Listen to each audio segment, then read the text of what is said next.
The scene begins on a bright afternoon. A young, black pizza delivery boy, around 17 years old, rides his bicycle through a busy neighborhood. His uniform is neat but slightly worn, showing how hard he works.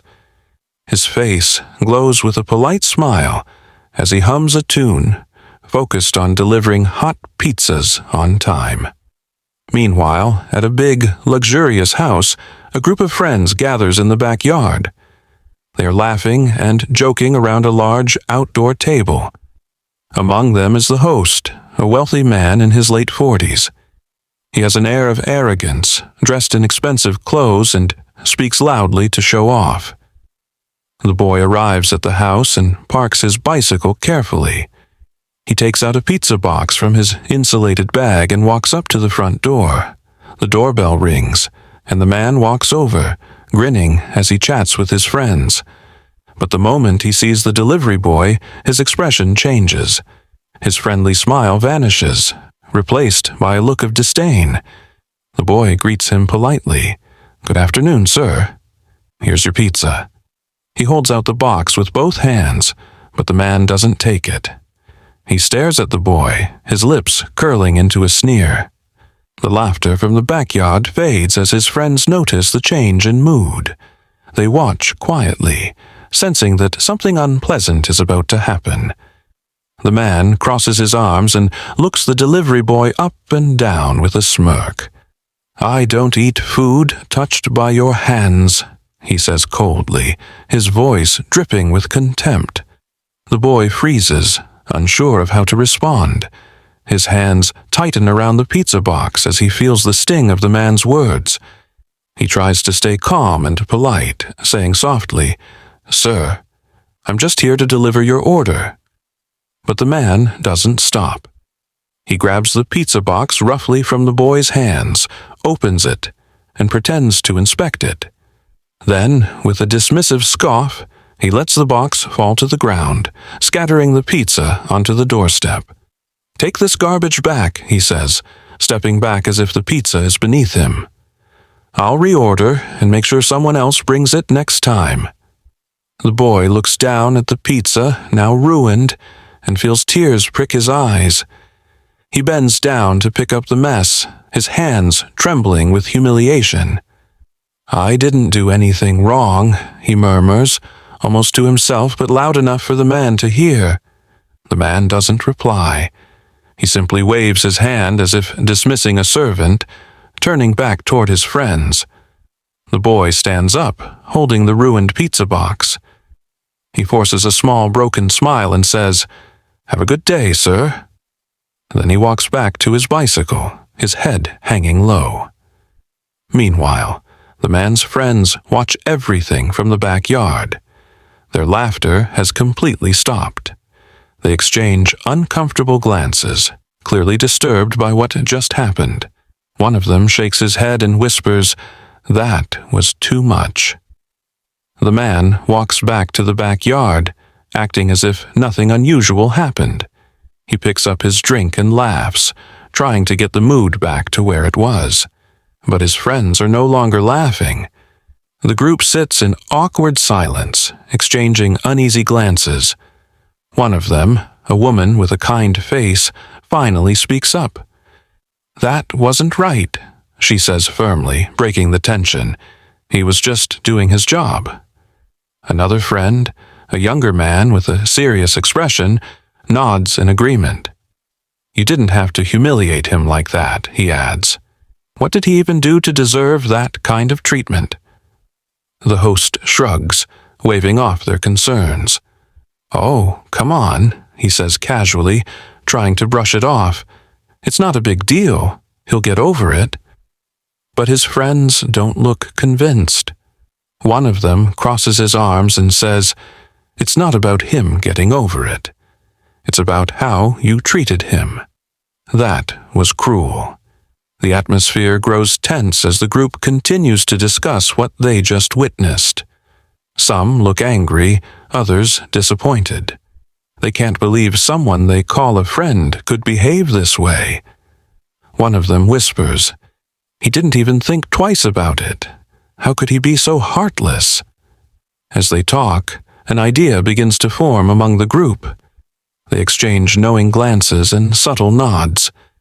One of the friends finally speaks up, their tone determined. "We need to do something about this," they say. "He can't keep treating people like that. It's time he learns a lesson." The friends move inside the house, away from the man, to talk privately. They are still upset and can't shake off what they just saw. One of them, the kind-faced woman, speaks first. "We can't just let this go," she says firmly. "He needs to realize how wrong his actions were." The others nod in agreement. Another friend, the younger man, adds, "He thinks it's okay to treat people like that just because of their skin color.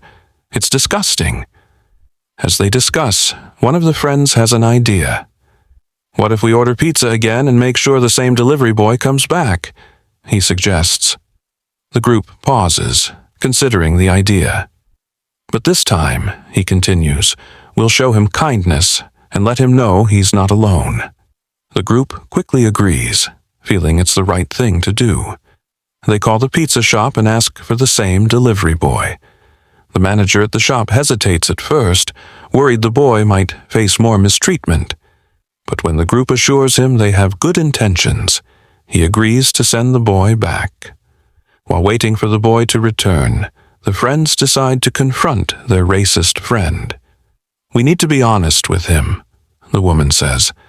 "If we don't, he'll keep thinking this behavior is acceptable." They rehearse what they want to say, determined to stand up for what's right. The atmosphere shifts. The group, once filled with laughter and jokes, is now united by a sense of purpose. They know this moment will be a turning point for their friend, the delivery boy, and perhaps even for themselves. A few minutes later, the doorbell rings again. The friends stand up, ready for what's to come. The delivery boy is back. He holds the pizza box carefully in his hands, looking a little unsure. When he sees the group of friends standing there, he hesitates. But they smile at him warmly, making him feel a bit more at ease. The woman steps forward and says, "Thank you for coming back. We're really sorry about what happened earlier." The delivery boy is surprised by their kindness. He smiles shyly and says, "It's okay. I just do my job." The friends take a moment to apologize one by one, expressing their regret for their friend's actions. "He shouldn't have treated you like that," the younger man says. "We know it was wrong." They offer him a generous tip, more than enough to make up for the ruined pizza. "This is for you," the woman says, "and we want to let you know that we stand with you. No one should be treated that way." The delivery boy's eyes widen as he accepts the tip, still not quite believing how kind they are. "Thank you," he says, his voice filled with gratitude. The group then invites him to sit with them and join their conversation. They're not just giving him money, they want to show him respect and kindness. The friends, now united in their mission, turn their attention to the man who caused the trouble. They have a plan. It's time to make sure he understands the importance of respect and kindness, and that actions like his have consequences. The man walks back into the house, completely unaware of what's about to happen.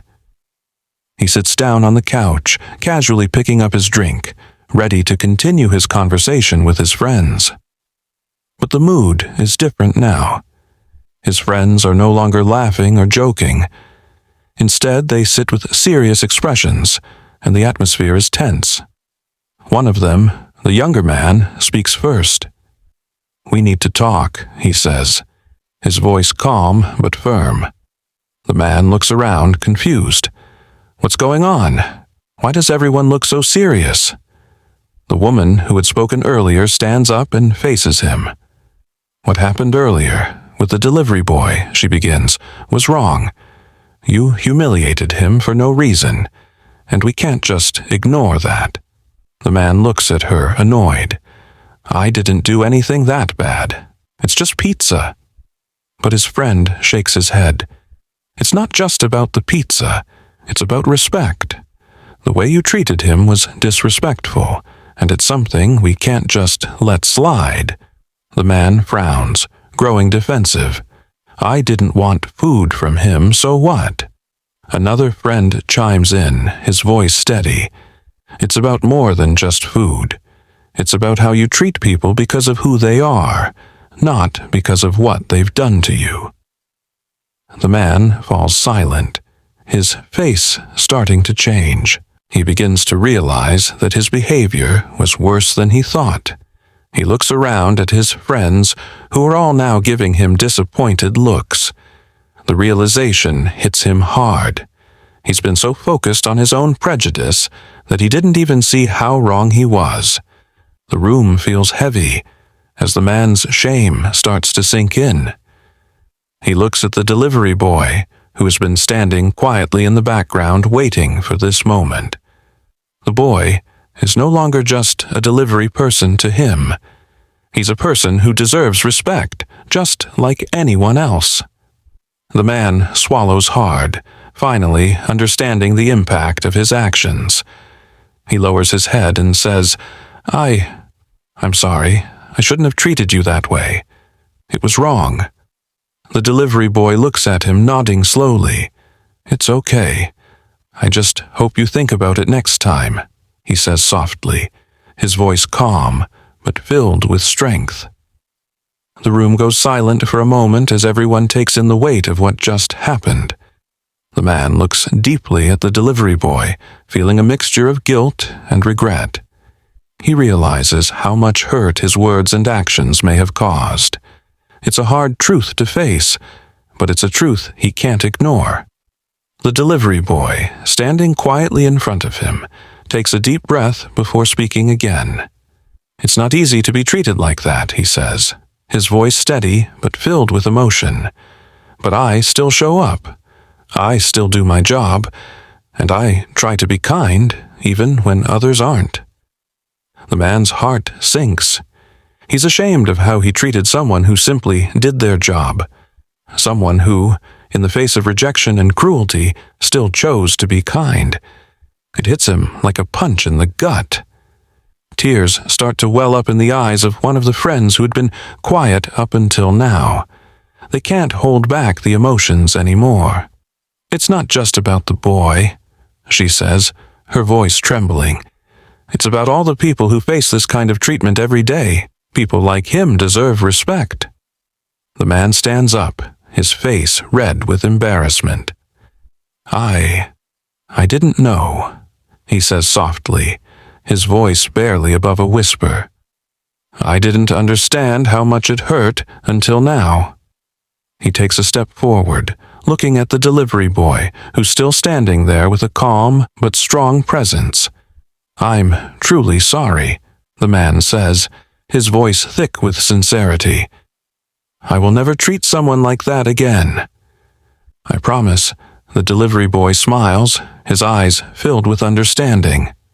Thank you, he says quietly, his smile genuine. I appreciate it. There's a moment of silence, but it's different now. It's not uncomfortable. There's a shared understanding between them. Everyone in the room feels the weight of the change that had just happened. They all know that the man's apology is not just words. It's the beginning of something deeper. It's a realization that will stay with him for the rest of his life. The mood in the room slowly shifts. The tension begins to fade, replaced by a quiet sense of relief. The man, still a little shaken by the moment, nods in acknowledgement. I'll make things right, he says firmly. I'll start by talking to the pizza shop and making sure they know I was wrong. The delivery boy, who has been standing quietly, smiles. That would mean a lot, he says. It's not just about me. It's about making sure no one else goes through the same thing. The group of friends, now reassured by the man's words, exchanges glances of approval. They know the journey isn't over, but this is a good first step. The man's change of heart is real, and it's clear he's committed to learning from this experience. As the conversation turns to lighter topics, the man turns to the delivery boy again. "You're welcome to stay for a drink, if you'd like," he offers. The boy shakes his head, politely refusing. "Thank you, but I have to go. I've got more deliveries to make," he says with a smile. Before he leaves, the man hands him a generous tip, more than the boy was expecting. "For your hard work," the man says, his voice sincere. The delivery boy's face lights up, his smile growing wider. "Thank you," he says. "I appreciate it."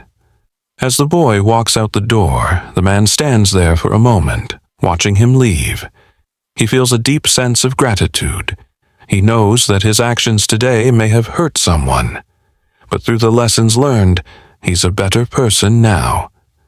The friends, who had witnessed the entire transformation, feel proud.